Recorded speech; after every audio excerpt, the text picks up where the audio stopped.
ವಿಚ್ಛೇದನ ಸಂಖ್ಯೆ ದಿನದಿಂದ ದಿನಕ್ಕೆ ಹೆಚ್ಚಾಗುತ್ತಿದ್ದು ಇದನ್ನು ತಡೆಯುವ ಅಗತ್ಯತೆಯನ್ನು ಒತ್ತಿ ಹೇಳಿದರು. ದಂಪತಿಗಳು ಹೊಂದಾಣಿಕೆಯಿಂದ ಇದ್ದು ಪರಸ್ಪರ ಸ್ಪಂದಿಸಿ ವಿವೇಚನೆಯಿಂದ ನಡೆದರೆ ವಿವಾಹ ವಿಚ್ಛೇದನವನ್ನು ತಡೆಯಬಹುದು. ಹಿಂದೂ ಧರ್ಮದ ನಿಜವಾದ ಆಧಾರವೇ ಕುಟುಂಬ ವ್ಯವಸ್ಥೆ ಎಂದು ಶಿರಸಿಯ ಸ್ವರ್ಣವಲ್ಲಿ ಶ್ರೀಗಳು ಹೇಳಿದರು.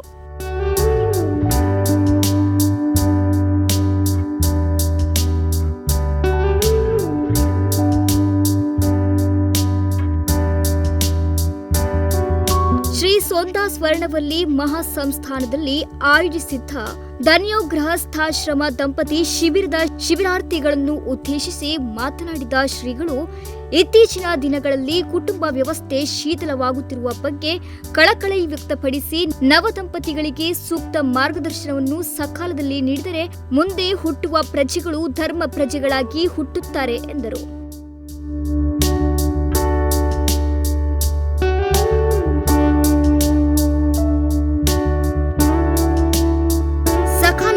ವಿವಾಹ ಹಾಗೂ ಪರಸ್ಪರ ತ್ಯಾಗ ಬುದ್ಧಿಯಿಂದ ನಡೆಯುವುದು ಉತ್ತಮ ದಂಪತಿಗಳ ಲಕ್ಷಣ.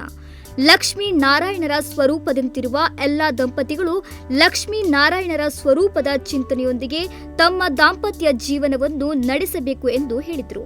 ಕಾರ್ಯಕ್ರಮದಲ್ಲಿ ದಂಪತಿಗಳಿಗೆ ವಿಶೇಷ ಉಪನ್ಯಾಸಕರಾಗಿ V Ananthamurthy Bhat, doctor KC Nagesh Bhat, doctor Vinayak Hebbar ಭಾಗವಹಿಸಿದ್ದರು.